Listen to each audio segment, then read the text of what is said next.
Vamos a por la penúltima intervención de la mañana para conocer la relación entre Cajal y el olfato, a cargo de Eduardo Hueruaga, que es experto en plasticidad neuronal y neuroreparación del INCIL, catedrático de Biología Celular de la Universidad de Salamanca.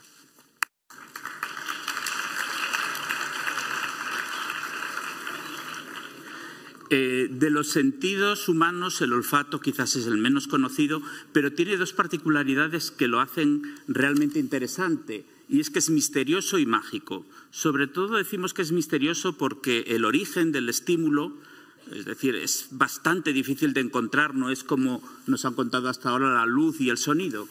De tal forma que casi nos es imposible o muy difícil nombrar el estímulo. Hay muchísimas palabras para decir lo que es un olor, pero no tenemos muy claro un poco lo que es. Los científicos le llamamos odorante, que es una palabra un tanto extraña, pero que espero que se acostumbren a ella durante estos minutos.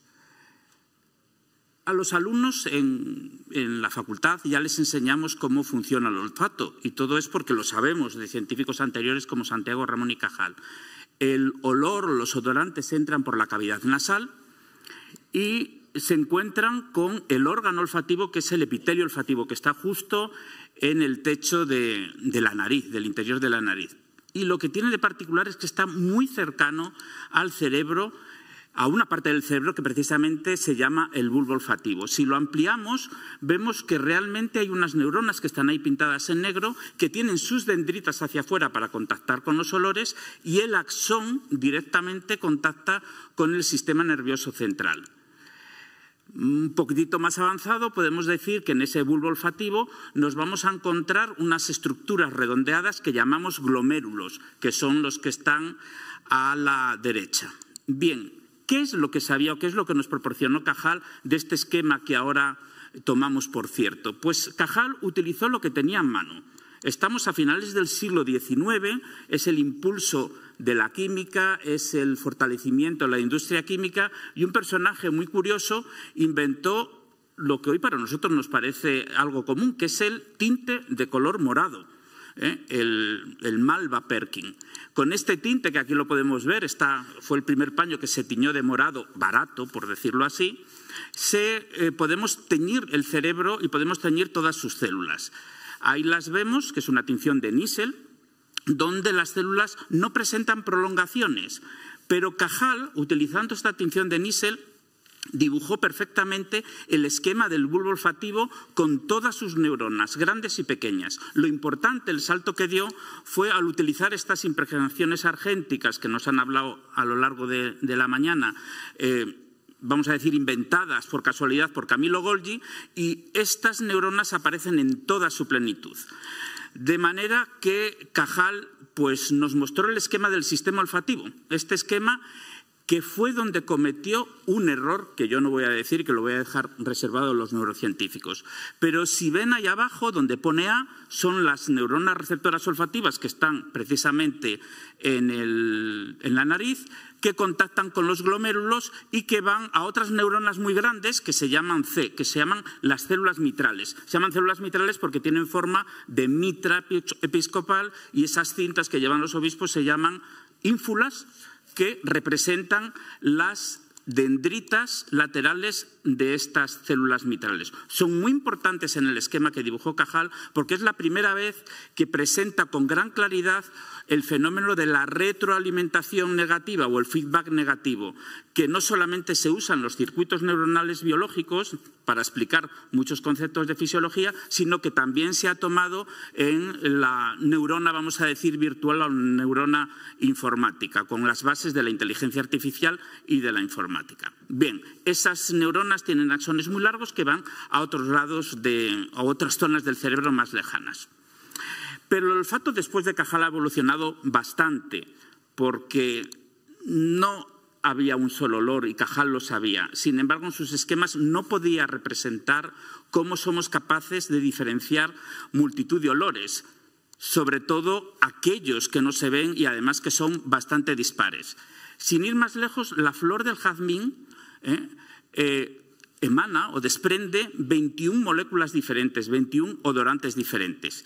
Tiene que pasar casi un siglo para que se reconozcan o para que se descubran los receptores moleculares olfativos canónicos, que son 1.200 genes diferentes. Esto la gente no lo sabe. Es una carga evolutiva enorme. Es la mayor carga evolutiva no solamente en el cerebro, sino en una célula.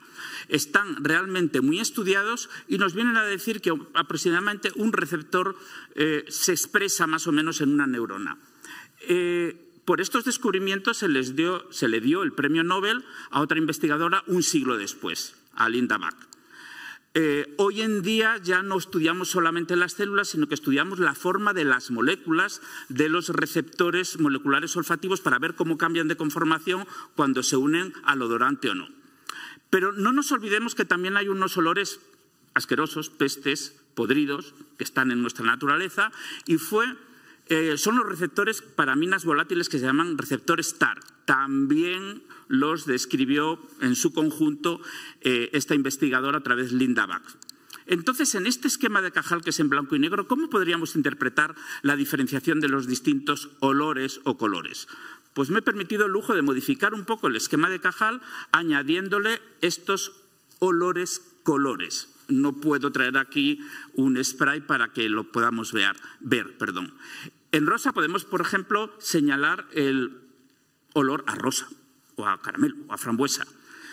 Hay células específicas que llegan a los glomérulos que solamente codifican o generan el olor a rosa. Pero también hay otras células diferentes que expresan otros receptores que gestionan el olor a menta, por ejemplo, o el olor a alcanfor.